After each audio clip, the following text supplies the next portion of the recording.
did you find out about your favorite childhood game? Did you hear about it from a friend? See a commercial on TV? Did you find it on one of those listicles of 12 games like XYZ other childhood game? If you sat on the side of your cereal box, you may be entitled to a veteran's discount. Cereal Advergames of the early 2000s were all the rage when I was younger, when technology like computers became more readily available for kids, and company execs wanted the next best way to advertise their products to children, specifically their sugary cereals. Advergames are basically video games that advertise a product. And before Minecraft or Fortnite, many kids grew up on the online games made by their favorite cereal brands. These Advergames were not meant to be the next best game, they certainly weren't AAA. Their goal was simple: encourage more sales of their sugary cereals.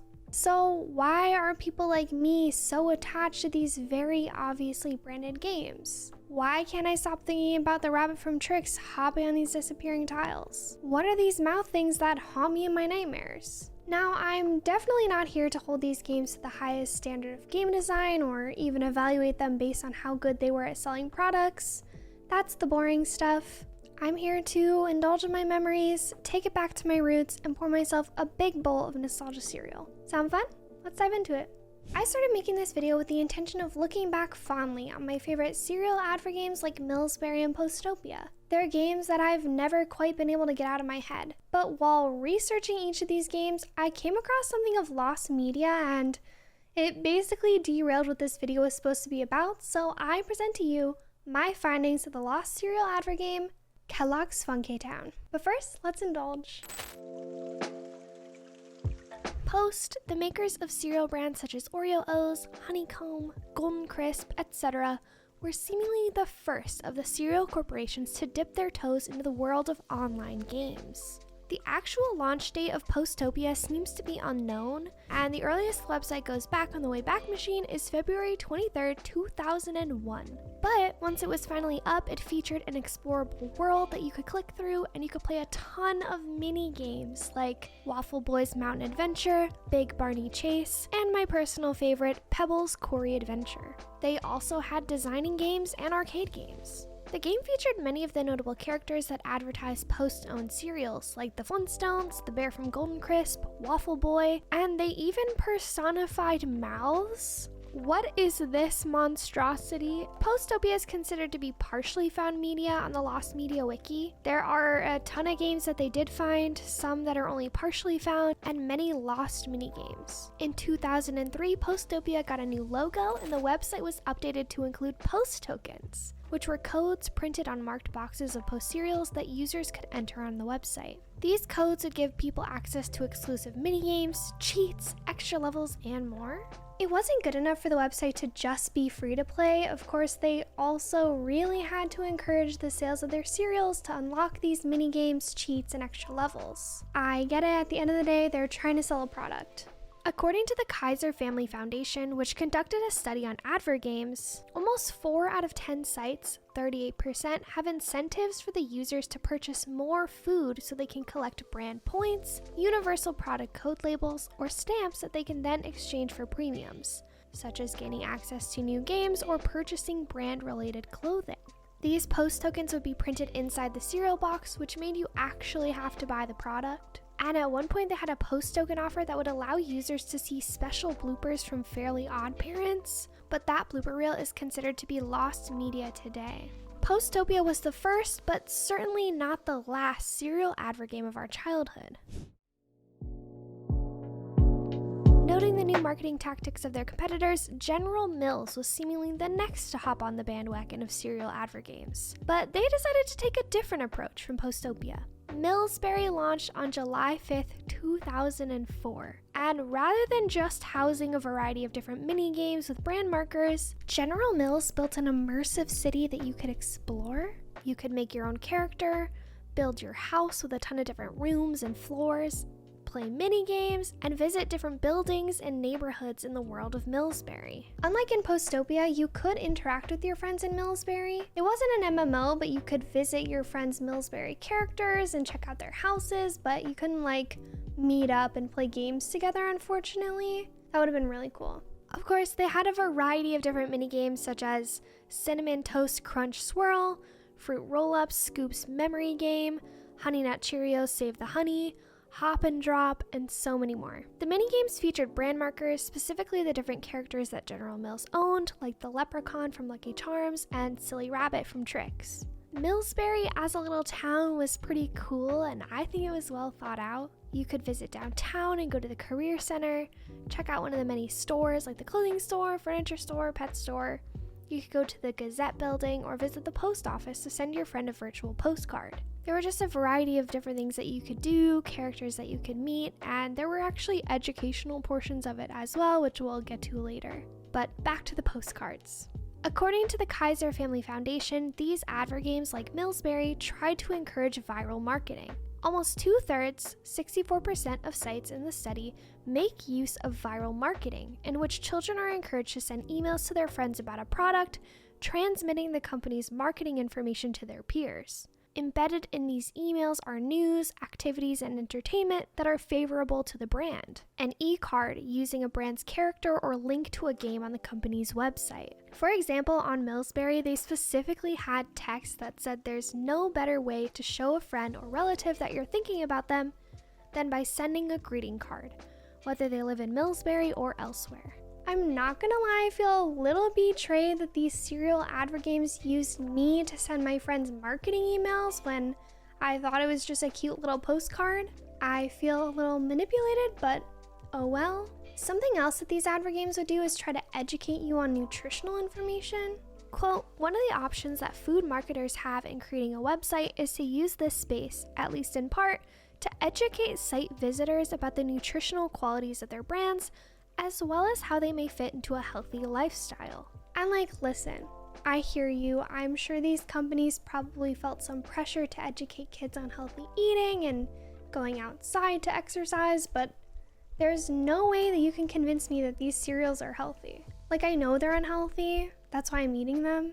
In the Millsberry grocery store, they had different sections that you could shop from, and as you could probably guess, the breakfast section is literally just their sugariest cereals. Millsberry also had advertising on the side of cereal boxes. I can't remember if they had a UPC code to unlock anything inside the boxes, but I would probably assume so because they did want to generate sales for their cereals.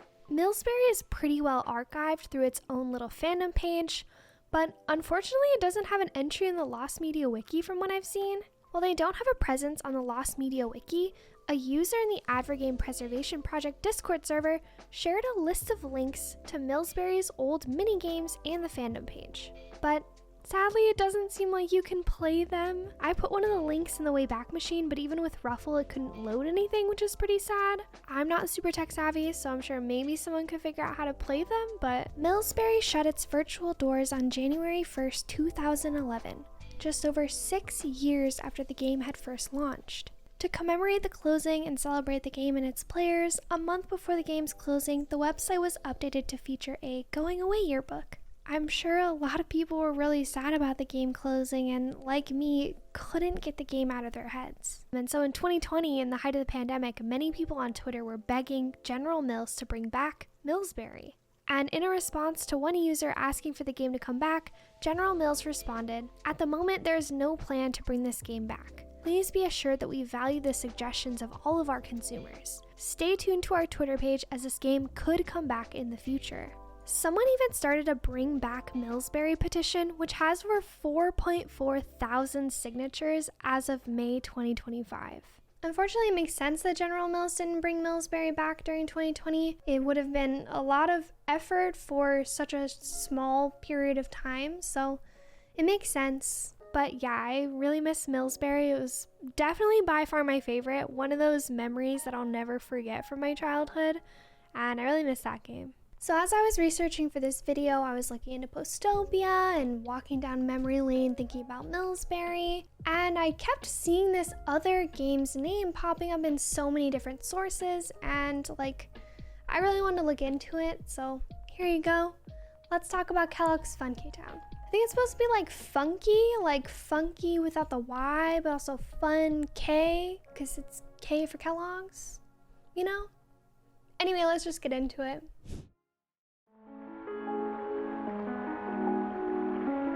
There are no videos referencing Kellogg's Fun K-Town from what I could find.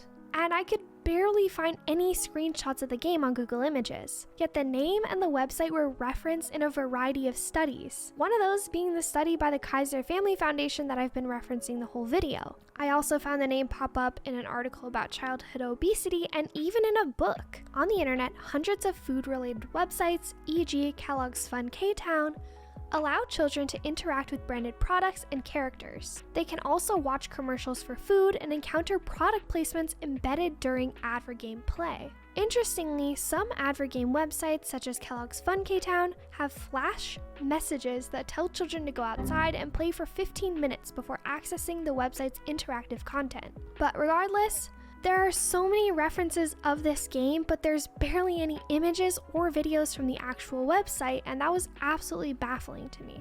But thanks to our friends at the Wayback Machine, I was able to access it. So the first instance of Kellogg's Fun K-Town on the Wayback Machine is from July 10th, 2005.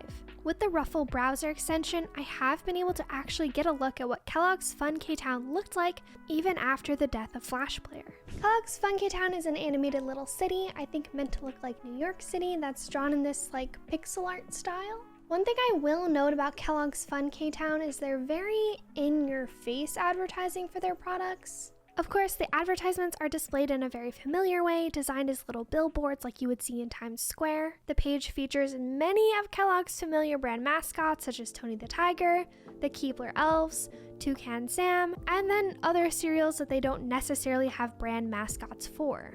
There is a lot to look at. Many of the different billboards would link you to other websites rather than places within Kellogg's Fun K-Town, which would probably be a confusing experience for children. Like, I thought I was on the Kellogg's Fun K-Town website, why am I on the Pop-Tarts website? And while I was able to see some of it on Ruffle, unfortunately there was a lot that I couldn't access because you had to log into an account, which we can't do anymore. They had you make an account, which they called a passport, to collect these little stamps. In Kellogg's Fun K-Town, they had the town map, info center, arcade, theater, fun factory, sportsplex, travel zone, kids station, and passport office. In the info center, you could send e-cards just like in Millsberry, so more viral marketing tactics were used here. Unfortunately, you couldn't play the arcade games without being signed in, and I think you needed to use stamps to be able to play them, or at least you needed to be logged in, so it's possible that those games could be lost forever. And through the page that I am allowed to see, you can only see 2 different games, so I wonder if there were only 2 or if there were more beyond the sign-in wall. Not really sure. The theater was super branded. As you can see, there's 4 different theaters that you could go into, and there's Toucan Sam, Tony the Tiger, and the elves all over the walls. The concession stand sells soda and Pops, which I know is a corn cereal, but like, that doesn't really compare to popcorn. I know it's funny. It's supposed to be funny. The theater just seemed to be further advertising. In Theater 4, it seems like there would be a video advertisement playing, and at the bottom of the screen, there's a disclaimer. Kids, this page may contain a product or promotion advertisement. You should get a parent's permission before you try to buy anything online or give information about yourself. I assume this was something that they were required to include to some capacity. I couldn't access the Fun Factory at all, sadly, but I did get to go into the Sportsplex. The Sportsplex, as you see here, depicts a locker room which features many different sports and fun exercise things that you could do in real life. Tony the Tiger has his own branded locker, and when you hovered over it, it advertised, "Hang out with Tony the Tiger and create your very own Earn Your Stripes trading card." And when you clicked on it, it would redirect you to a completely different website that was solely Tony the Tiger branded. That website, unfortunately, was pretty much defunct too. All I could see was the navigation bar at the top. RIP, old websites. Very sad. Let's talk about the Kellogg's Get Fit Challenge. When you hovered over the Sportsplex sign back in the locker room, it says something like, "Your family will become healthier in 12 weeks with the Kellogg's Get Fit Challenge." This redirected you to the Kellogg's website to read all about the Get in Step with Kellogg's challenge. Now Kellogg has an easy-to-follow plan for a more healthy, active lifestyle that can benefit everyone in your family over 5 years old. The Get Fit Challenge was a 12-week plan involving a simple change that only requires 2 small adjustments to your daily routine. 1, eat 1 serving of Kellogg's cereal per day, and 2, walk an extra 2,000 steps daily, about 1 mile. So this is definitely part of the brands trying to convince you that their cereals fit into a nutritional diet. That brings me to the second part of this video. I tried the Kellogg's Get Fit Challenge for 12 weeks. Just kidding, I am not eating a serving of Kellogg's cereal per day. Once again, I will say that if I'm eating a cereal like Fruit Loops or Apple Jacks or Fruity Pebbles, I'm not eating it because it's great for my nutritional diet. So the fact that they're trying to convince you that it can be good for you is funny to me. According to the article End Destructive Marketing to Kids, published in March 2010, the average child is exposed to 27 advertisements for food per day, the vast majority of them for nutritionally weak foods that are high in fats, oils, sugar, and calories. I feel like in researching all of these games that I used to play and in discovering Kellogg's Fun K-Town, I really started to realize how early we are advertised to as children. Yes, it was a fun game. I liked Millsberry because I thought it was fun, but the whole time it existed to get me to eat more General Mills cereal and compete with Post's online world, Postopia, it really makes you think. The travel zones seem to feature travel specials, which implies to me that it would be updated every so often to be something different. In April 2006, for example, you could create your own space/planet travel destination. I'm not really sure what that fully means, but you could do it. The Kids Station was a little subway station that advertised their other specifically branded websites and promised stamps if you logged into Kellogg's Fun K-Town and visited their different websites. That really seemed to be the only purpose of Kids Station. Go to other websites, give us views, and you'll get stamps. Interesting. The sign-up page for the Kellogg's Fun K-Town/stamps states, you can get your very own Fun K-Town passport to start earning and collecting Fun K-Town stamps online. You can earn Fun K-Town stamps when you explore different areas and do special activities. The more stamps you earn, the more great things you can do and get on this site. It's very vague. What does this all mean? What are the special activities? What are the stamps for? You can use your Fun K-Town stamps to play amazing games in the arcade and get super online stuff in the prize center. Also, stuff? That's so non-specific at all. What is stuff? But basically, like I said, they are incentivizing children to go visit their other branded websites to get more page clicks. Very silly, in my opinion. That wouldn't fly today, I don't think. Alright, so I'm about to tie this into something completely different, which is really exciting. So, one reason why I found Kellogg's Fun K-Town and its mysteries to be so fascinating is because at one point it had a connection to Disney's Virtual Magic Kingdom, which was one of my all-time favorite MMOs from my childhood.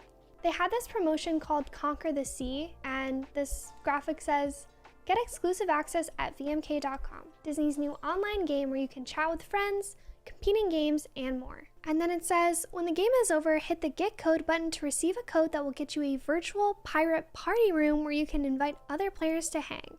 So, you play the game, you probably go to Kellogg's Fun K-Town, and you also get this really cool VMK pirate party room. I think it's the party pirate room, but I'm not fully sure. So I think it's this. If you know for sure, tell me in the comments.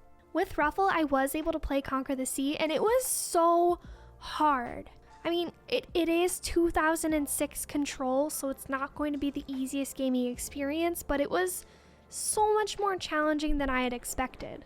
But Kellogg's Fun K-Town, despite its ties to Virtual Magic Kingdom and Disney, ultimately was the first of the 3 Advergame websites to shut down, closing its virtual gates in 2007. And unfortunately, with its minigames locked behind the sign-in wall, I don't have a ton of hope that Kellogg's Fun K-Town will ever become found media. But thanks to the Wayback Machine and the Ruffle extension, we can see what the website used to look like, so at the very least, we do have that.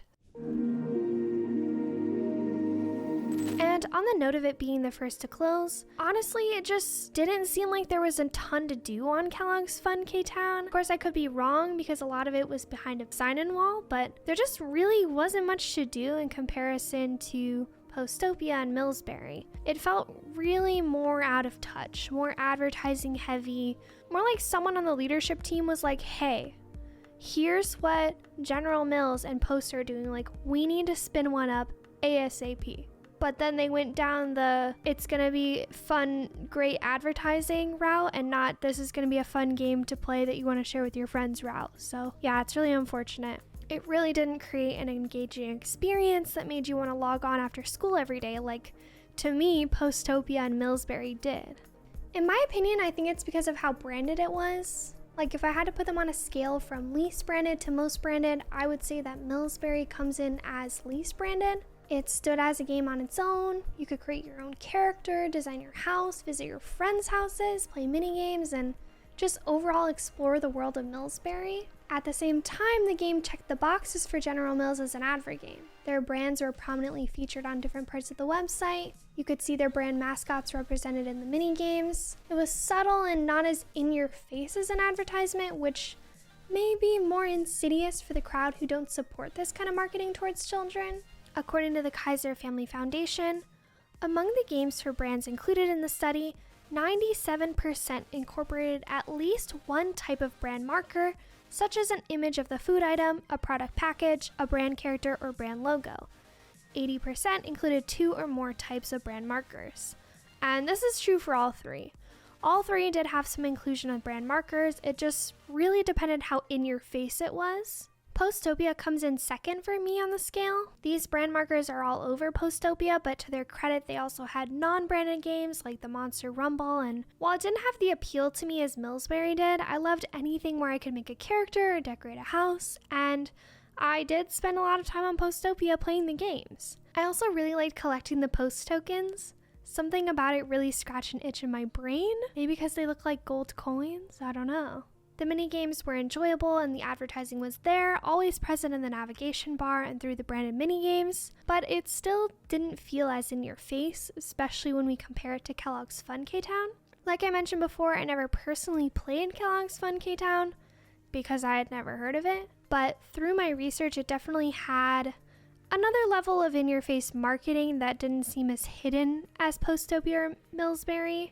I mean, the Times Square recreation with billboards of the different Kellogg's brands, the kids station, which just incentivized stamps for visiting their other websites. It just felt inauthentic, so I'm not really surprised that it failed. So, all that being said, I can't evaluate Kellogg's Fun K-Town based on its minigames since they were inaccessible, and I wonder if that turned many people away from the website because they couldn't just try a minigame to see if they wanted to commit to making an account. To say some positive things about Fun K-Town before we wrap this up, I did like that it had a connection to one of my favorite games, and I think that was really smart on behalf of both Disney and Kellogg's. Additionally, I like the style of Fun K-Town. I like the pixel art. I think it helped really set it apart and gave it a through line. So, serial Advergames, good or bad, what are the final takeaways here? I feel like serial Advergames are definitely a product of their time. Not to say that they couldn't exist today, but with how the gaming industry has changed in the last 10 to 20 years, I feel like audiences expect a lot more. And back in the day when the internet was newer, I don't think we were as annoyed about being blatantly advertised to. Whereas now we're used to using ad block or paying for subscriptions so we don't have to listen to ads. So things like Advergames have to function a bit differently. Of course, we know that brand accounts still exist, and many brands attempt to target the gaming market through gaming-centric brand accounts, meme-style games, and more. But before there was KFC's dating sim, there were Millsberry, Postopia, and Kellogg's Fun K-Town, and one-off branded minigames. Serial Advergames walked so modern Advergames could run, okay? Don't speak to me unless you played Millsberry. So, I thought this video was done, but I procrastinated so long on this video that Kellogg's launched a new world, Kellogg's Town. Yep, they took out the fun and the K in more ways than one. In March 2025, Kellogg's launched a brand new digital experience called Kellogg's Town, geared towards the European market. According to Dentsu, one of the parties that worked on the digital experience, Kellogg's Town is centered around a virtual town that champions Kellogg's iconic cereal brands. And they go on to highlight a vague physical purchasing moment through QR codes. I'm not really sure what that means. And so to cap off this video, I decided to dive into Kellogg's Town to see what was going on, and man, it really looks like a modern Kellogg's Fun K-Town down to the entire experience overall. There is one game, and it's a sorting game, you know the type. And then the other two things on the website are Coco's Crafts, which encourages you to make crafts out of cereal boxes, and Bluey's Activity Sheet, which looks like coloring, and there's nothing else. That's it. There's this little Uno Ferris wheel that I thought might take me to Uno, but it takes me to this page. Like, what? What is this? To me, this new digital experience is geared towards no one. Not kids and certainly not adults.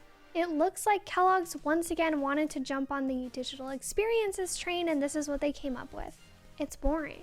So that's it. What do you think about cereal Advergames? Did you play Millsberry, Postopia, or even Fun K-Town? Let me know in the comments below, and let me know your thoughts in general. Comments and engagement like that really help to get my video in the algorithm, so I appreciate anything you want to share down there. Thank you to my channel member, Dimension Lord. I really appreciate you. Thank you for watching, and I will see you in the next one. Bye!